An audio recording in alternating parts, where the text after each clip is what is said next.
కోపాన్ని ఎలా విడిచిపెట్టాలి అని చెప్పిందంటే శాస్త్రం, యథోరగస్త్వచం జీర్ణాం సవై పురుషముచ్యతే.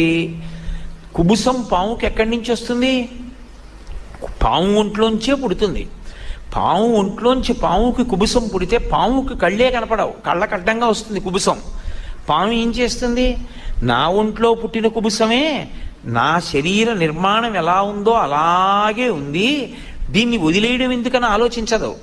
గరుగ్గా ఉన్నదాన్ని చుట్టుకుని దానికి ఒరుసుకుంటుంది, శరీరాన్ని ఒరుసుకుని కుబుసం వదిలేస్తుంది.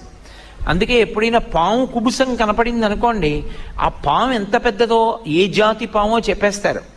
పాము శరీరం మీద మచ్చలు ఎలా ఉంటాయో కుబుసం మీద మచ్చలు అలాగే పడతాయి.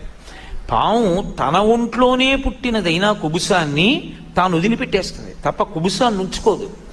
పాము కుబుసాన్ని ఎలా విడిచిపెట్టిందో మనిషి కోపాన్ని అలా